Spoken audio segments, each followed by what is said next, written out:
Good morning, everyone. Good morning, Jai Hind. Namaskar. So, I hope I am properly audible and visual to all of you.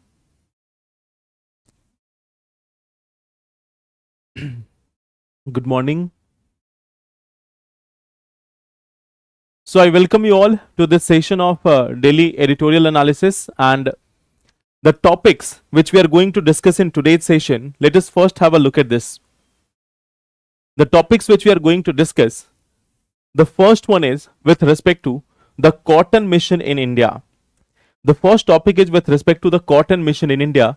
We are going to see that what is the status of cotton production in India, what changes has been introduced in cotton in India in the last 25 years, and what is the present status. What is the present status? So this is first topic which we are going to discuss. The second topic is with respect to child nutrition. Recently, we have got the results of National Family Health Survey. Recently, we have got the results of National Family Health Survey. So, in that light, we are going to talk about the malnutrition among children in India. That what is the status of malnutrition among children? What has been done by government? What challenges are existing? Plus, what may be the possible solution? So, these are the topics which we are going to discuss. First, let us start with the cotton mission part. Okay. So, let us start with this one thing, the cotton mission. Now, overall, if we look at this one thing, overall, what has been given here, that in India, in 2002, we have started with introduction of BT cotton. And after that, we have seen that there is an increase in the production of BT cotton. Just look at this one graph. Look at this one graph. This one shows that the cotton production, it is going on. Okay. The yield was also increasing. But nowadays, we see that the yield has also started to degrade. Plus, at the same time, the actual production is also starting to go down. So, normally, when we talk about that, right now we are going for advancement in agriculture. We are going for that. We are getting many such new quality of seeds. We are getting new quality of irrigation facilities. We have got many new things. We have got many new advancements. But despite this, what we see that the production of cotton is going down. The yield of cotton is going down. It's like we have achieved good score and then we are now going down. Okay. Manohar Jha, dekho, just let me tell you one simple thing. This is a class of English medium. In Hindi, we are having a class in the evening at 6 p.m. So 6 p.m. class is Hindi medium. This one class is English medium. Okay. So now look at this one part. If we talk about this, look at this one angle. BT cotton, it was introduced in India in 2002. Okay. BT cotton was introduced in India in 2002. Now what we see that during this time, the production has increased from 13.6 million bales to around 39.8. Okay. So what we see that within 10 years, in 10 years, the production was 3 times. The production was almost 3 times. Okay. So here what we see that the production is almost 3 times higher. The production is almost 3 times higher. Now on the other side, what we see, the annual output. Okay. This was growing at 10%. Area expanded by 56%. Okay. And even the production has also expanded. Okay. So output has grown, production has grown, yield has grown, everything was going great. In fact, what we saw that India became a net exporter. Of cotton. India became a country with huge production of cotton here. Our cotton industry was booming. So in the initial 10 years from 2002 to 2013-14, the production of cotton was quite good. And there was a factor behind it, and that factor was basically the BT cotton. That factor was BT cotton. Okay. You can see that the yield has improved by 88%, and India became the largest producer and second largest exporter of cotton. You can see from this here that India became the largest producer of cotton, India became the second largest exporter of cotton. In fact, right now also, India is the country with the largest area under cotton cultivation. Right now, India is the country with the largest area under cotton production. Now, just look at this one figure. India became the second largest exporter of cotton. India became the second largest exporter of cotton. And yet, what we see that in the last year, we have to import cotton. Last year, we have to import cotton. So what we see that from being a net exporter, from being the second largest exporter, we have started importing cotton. We have started importing cotton. You can see that the production is going down. Okay, the production is going down. The yield, you can see that now it is also coming down. The production is down, the yield is going down. The question is why? If we compare with other countries of the world, if we are comparing with other countries of the world, see this. Australia is having a production of 2340 kg per hectare. If we talk about China, 2311 kg. Brazil, 1943 kg. United States, 976 kg per hectare. And what we see that we are having a production of only 441 gram per hectare. This yield was higher in the past. The yield in the past was even, what we see that the yield was up to 560 kilogram per hectare. The yield in the past was 560 kilogram per hectare. So generally we see that there is a progress in agriculture. With advancement of technology, with advancement of time, there is a production increase, there is an increase in the yield of the products. But in the case of cotton, we have seen there is a opposite trend, a negative trend. Our cotton production is going down. So now the question is why this happened? Why this thing has happened here? Okay. Now look at this. What was the initial factor for yield increase? What was the initial factor? The initial factor was introduction of BT crop. Introduction of BT crops. We see that we have the introduction of the BT cotton. We have the introduction of BT cotton. And that BT cotton has led to the advancement. It has led to the advancement. It has led to increase in the yield. Everything was going in a positive direction. So now the question is where we started to lag. Where we started to lag. Where was the problem? Where was the problem? So when we look at the problem here, we see that right now we have become a like importer of the cotton. Okay, we have become an importer of the cotton. So now the question is where we have gone wrong. Why? We see that technology adoption, this is something which has remained poor. We have not done any such technological reform. We have not added new technologies. We have not done any research and development with respect to the cotton crop.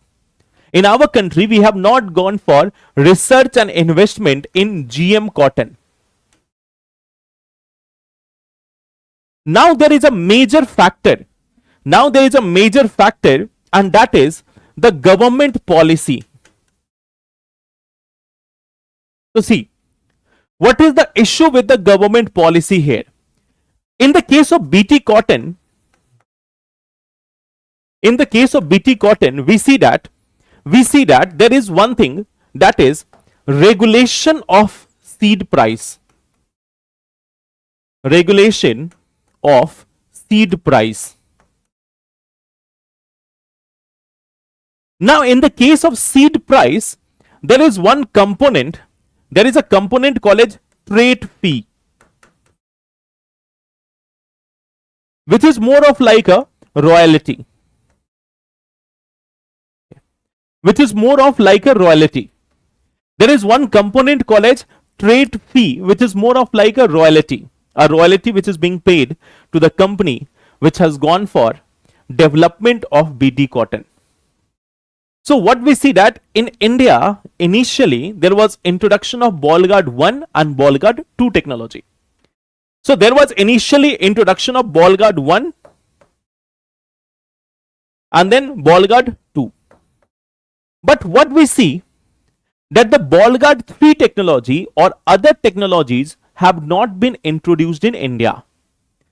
We see that after ball guard 2, the new quality of seeds which are much more better, which have got higher yield, they have not been introduced in India. Why? The government decided that the royalty fee is not going to be paid to the company which is responsible for development of the seeds. So here there was a decision. First of all, Andhra Pradesh, they have said that the price will be just around 700 rupees, 750 per packet, when the actual rate was 1600. Instead of providing the subsidy on the seeds, what the Andhra Pradesh government did, they have imposed a price limit. Now later on, the central government also did the same thing. Later on, what we see, the central government also did the same thing. It reduced the trade fee by 74% from 186 to 49 per packet. So the company which has developed this BT cotton, they were getting 186 rupees or 187 rupees at royalty. They were getting 187 rupees for royalty fee per packet. Now this was reduced by government to 49 per packet. Later on, it was reduced. The national retail price was cut to 740. And by 2020, this was abolished entirely. That no royalty is going to be paid. To the company developing this BT cotton. So what did the company do? After ball guard 2 technology, it has not introduced any new technology in India. The same company has introduced many new technologies, many new quality of seeds in different part of the world, including Brazil, Australia, or United States. So they have introduced new and better quality of seeds elsewhere in the world, but in India, we are not using the new quality of the seeds. So here you can see, first of all, we have made a progress. We have gone for adoption of BT cotton.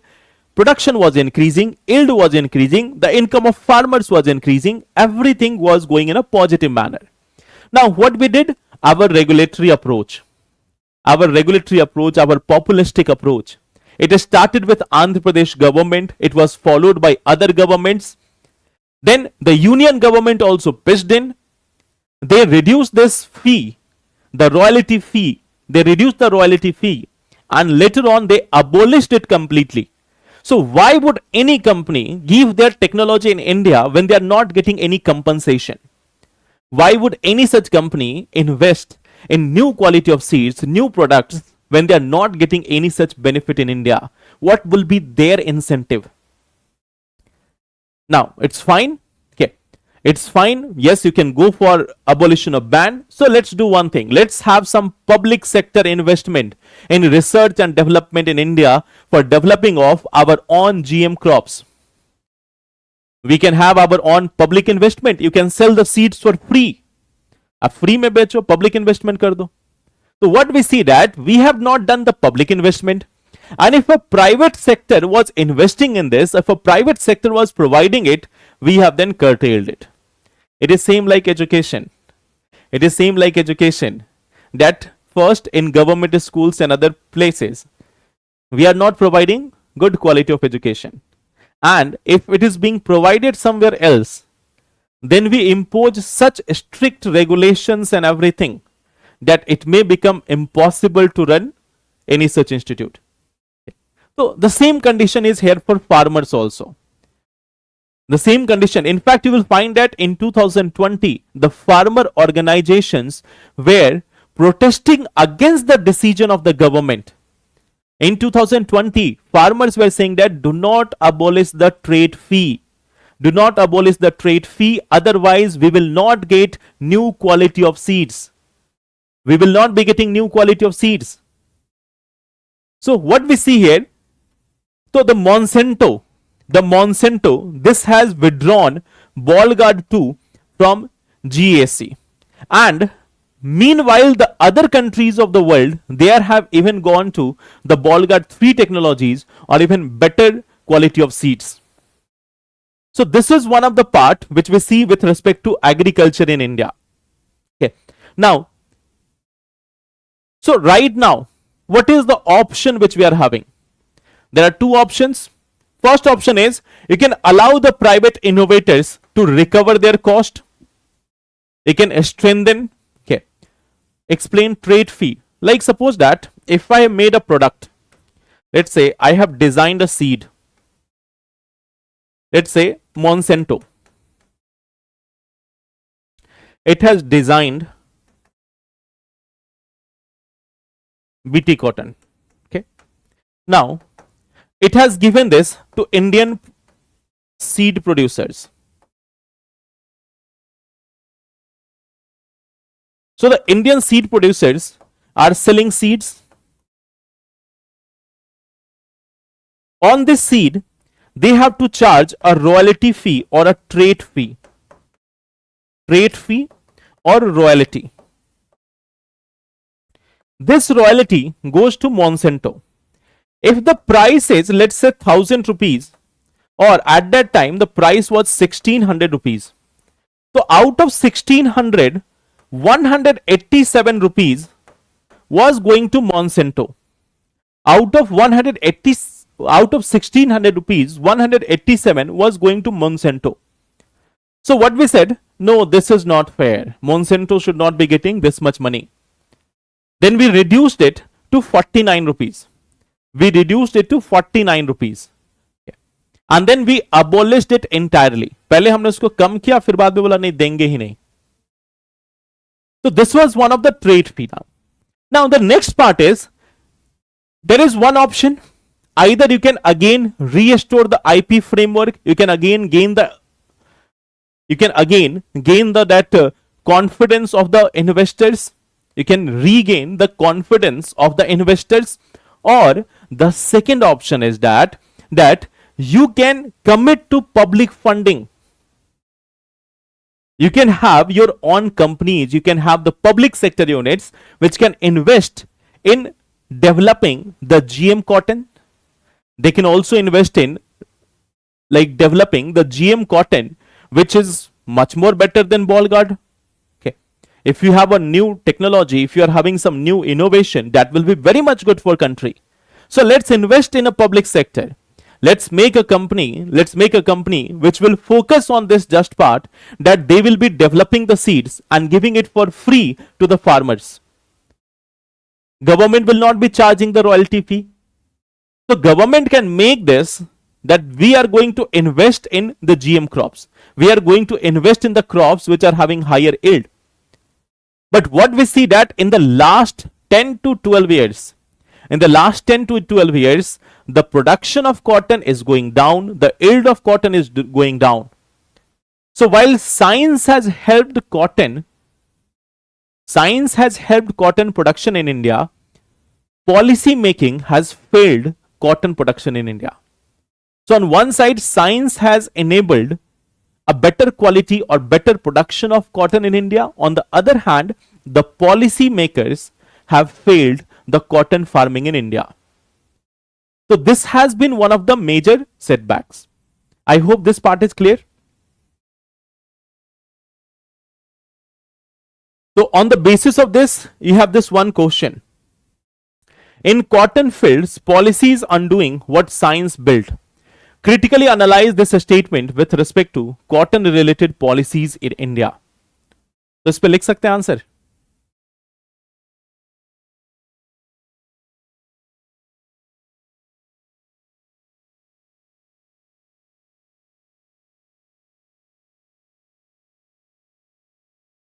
Okay. Now, coming to the next part. NFHS 6 data on child nutrition has sobering warnings. Okay. So it is related to NFHS data. Now, there are so many achievements which we can see. The National Family Health Survey 6. The National Family Health Survey 6 has given many positive data with respect to child nutrition. But still there are certain challenges which we need to overcome. So in this topic which is related to your GS paper 2, issues related to health, what we see that we are making progress. How much progress? Just look at this. Okay. Stunting means the height is lower. The height is low height as compared to age. Less height as compared to age. That is stunting. So stunting is down from 35.5% to 29.3%. So now the prevalence of stunting is down to 29.3%. Severe wasting. See, wasting means very low weight. Very low weight according to the height. So what we see that severe wasting means a child which is having very low weight. A child which is having very low weight, what we see that it has come down from 7.7 to 5.2%. So severe wasting is also down. Now wasting, it has also declined from 19.3 to 19%. So low weight as per the height, it is also decreasing. 1 in 5 children still remains malnourished. This is something which is still a challenge.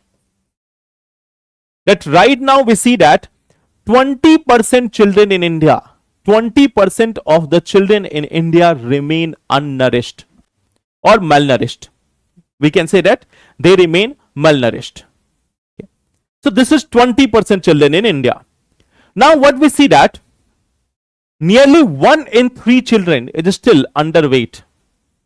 Nearly 1 in 3 children is still underweight in case of India. We also see that Jharkhand, UP, Rajasthan, they are showing deterioration in child nutrition. In fact, you will find that most of the northern states in India, they are showing a deterioration in the nutrition profile of children. In the recent times, you can see this one part that most of the northern states, they are very much in the news due to construction of highways, due to construction of expressways, due to construction of this and that. So many a times the northern states are frequently in the news because of one thing or another.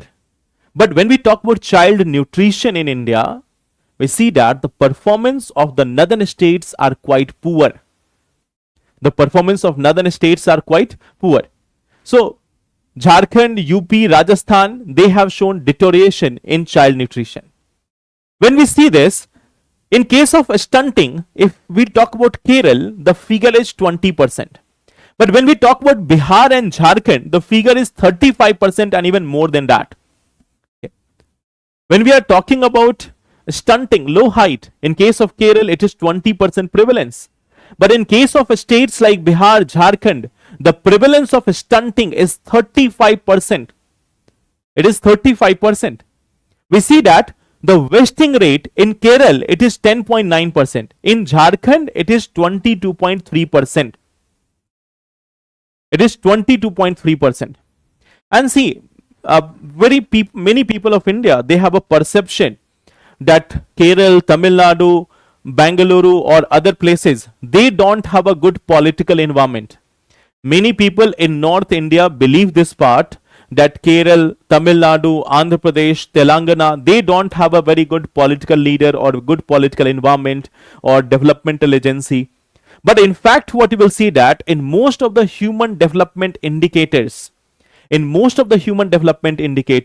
the southern states are performing exceptionally well than most of the northern states in India. Their performance in most of the parameters is much more better than the northern states. So in health also, in education also, in sanitation also, in energy also, renewable energy also, in almost all the parameters, you will find that their performance is much better as compared to the northern states. So this is one of the part. Now see, we see that 15% children aged 6 to 23 months receive an adequate diet. So what we see that when we are talking about children, who are less than 2 years of age, when we are talking of children of less than 2 years of age, we see that around 15% of them, only they are getting an adequate diet. The rest of the children, they are not getting a proper balanced diet. So you can see this is 85% of the population, 85% of the children. 85% of the children in India are not having adequate diet. Then we see that there is also the breastfeeding. Now this is something which is declining. What we see that even though people are becoming more educated, there is more literacy, there is more awareness, but despite this part, the breastfeeding, which is considered as very much crucial for the child, breastfeeding is considered very much crucial for the child, but in case of India, we see that there is a declining trend of breastfeeding. There is a declining trend of breastfeeding in India. Okay. So this is also one of the challenge. Now, when we talk about the vaccination coverage, now here we see that there is a positive part, the vaccination coverage for the children. The vaccination coverage for the children, the full vaccination coverage, it has gone up to 87% from 83%. So yes, NFHS 6, the National Family Health Survey 6, provides this one part that we are improving with respect to child nutrition. We are seeing some improvement with respect to child nutrition, but yes, there are certain challenges. There is an unevenness. We see that there is a regional disparity. There are certain states with less than 10% of malnutrition, and on the other hand, we are having some states with more than 1/3 of the children facing malnutrition. Okay. So we see that the results are mixed. For some states, it is quite good. For some other states, it is challenging. So now what we see, like what causes are there? What are the causes behind this? Okay. Should we, क्या ये early data आता है? नहीं. This is released after 2-3 years. Last time it was released just after COVID, NFHS 5, and then this is NFHS 6. On an average, you will find that this is a compilation of data of 2 years. Should we call this achievement? You can say it somewhat achievement. One of my known lady told me that she gave only 3 doses of polio to her daughter. See, the thing is, there is a lack of clarity among people. There is a lack of awareness among people with respect to vaccination. And we used to have multiple such advertisements in the past with respect to polio or with respect to other things. So we need to make such programs which can help to tell people with respect to vaccination. Nowadays, we are having online tracking of vaccination also. We are having online tracking of vaccination for the children also. So that is also a positive step. So gradually we'll find that things are improving. 87% means very good coverage. 87% means a good coverage is there. Okay. Now, coming to this one part, what are the causes behind this? Extreme poverty. Extreme poverty. Now, there are different figures of poverty. According to one figure, it is being said that India is having only 5% people living under extreme poverty, according to World Bank. But do remember this one thing. The parameters which has been used by World Bank to calculate the poverty is not applicable for developing countries. The parameters which has been used, like $3, approx $3 per day, that is the parameter which has been used according to purchasing power parity. $3 per day, that is according to purchasing power parity. So if we go by that, India will have a result of 5% of poverty. But if you go by the criteria for the developing nation, which is more than $4, 4.15 or $4.5. Okay. So if we go by that criteria, then the number of poor people in India suddenly rises to more than 20%. So it all depends on what parameters you are using. India is not a developed nation. So you cannot use the parameters of developed nation in order to calculate the poverty in India. India is in a different group. So you have to use the parameters as per the group, not as per any random thing. Okay. So what we see here, we have got around 16% multi-dimensional poor people in India as per the World Bank. Okay. We see that the global multi-dimensional poverty index of 2024, it says that 16.4% or near about 233.6 million people are multi-dimensional poor in India. Okay. So this is one of the part. We see that there is also a regional inequality.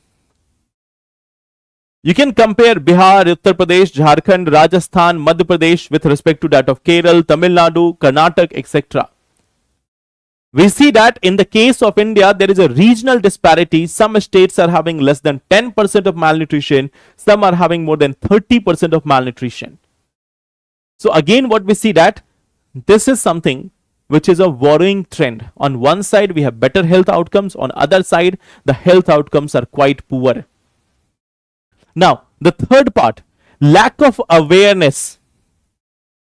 Now see that, like just I told you a few minutes back, we are not having a more and more awareness with respect to breastfeeding. We see that the breastfeeding is declining, which becomes a cause of concern, for the newborns.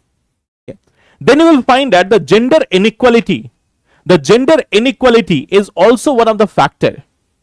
We see that around 50%, even more than 50% of women in India are suffering from anemia. Around 55 to 57% women are suffering from anemia in India. They are themselves malnourished. Women themselves are malnourished. So how there will be children with better health profile? Yeah. So what we see, then we have poor sanitation also. When there is poor sanitation, there is infectious disease, poor health, and poor nutrition. So the water, the sanitation, all these things, they are also missing. Water, sanitation, and hygiene. They are missing. They lead to many infections, and when there is an infection, there is a poor health profile of the children. So wash factors are also responsible. Water, sanitation, and hygiene.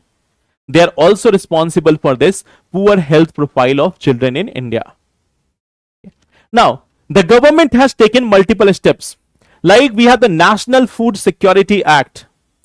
We have got the National Food Security Act, which is providing subsidized food items, which is providing subsidized food grains to 75% of rural population and 50% of urban population.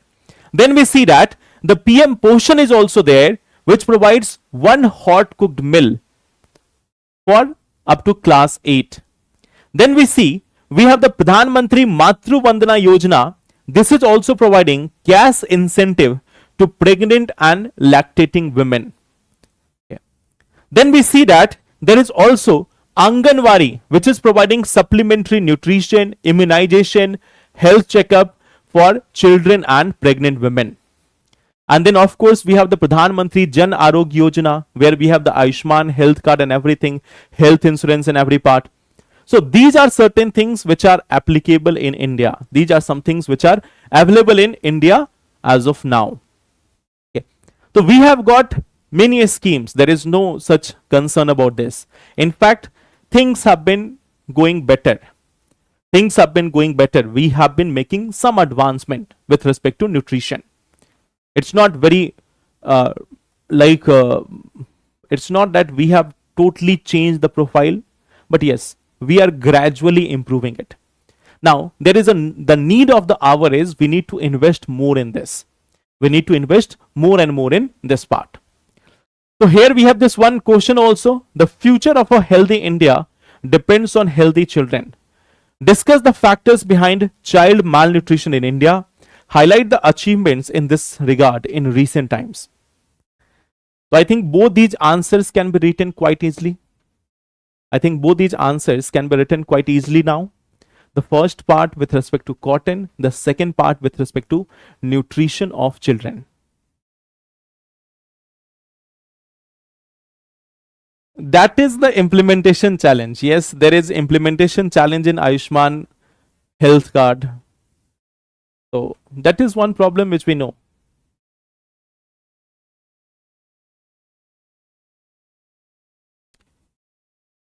Now, so coming to the question part,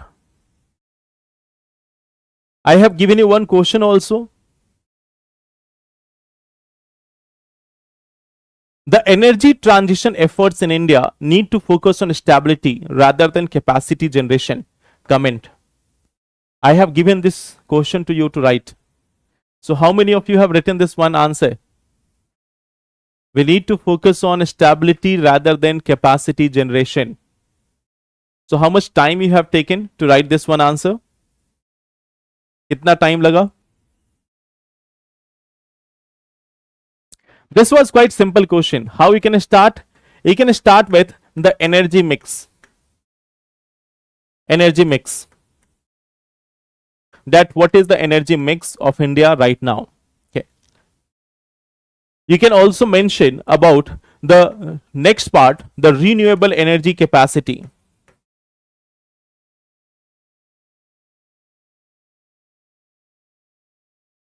Then you can mention about this challenge with respect to stability. Challenge with respect to stability. Then you can mention the way forward. And then you can write the conclusion. So it is quite simple. These factors you have to follow. First thing is you can mention about this, that what is the energy mix of India. Then you can mention about the historical trends, that how India has added capacity in renewable sector, how we have got some new capacity in renewable sector.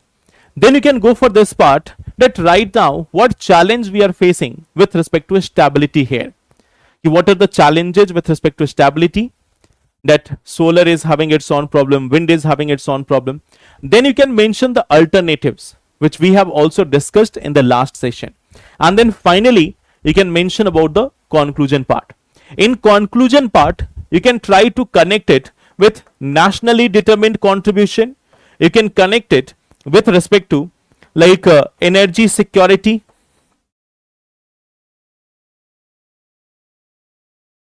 Okay. You can connect it with energy security and autonomy. Energy security and autonomy. Plus, if you want, you can connect it also with the nationally determined contribution to the Paris Treaty. That we have a contribution to make there also. So if we are improving this, it is going to help us. Okay. I will suggest you that right now you can connect it more with this one part. This is the trending thing right now. This is the trending thing right now, the energy security, the energy autonomy in case of India, that we need to have that energy autonomy, energy security. So this is one part where you can connect. This is one part where you can add. So I hope that's clear. You have to write 2 more answers now. I have also given you this one task that you have to start writing answer from optional and start writing answer from this GS also. Okay. You have written answer from optional paper. Good. We are planning something else for that, Anjali. We will plan something else for that question part. Okay. So thank you so much, everyone. Take care and all the best. Thank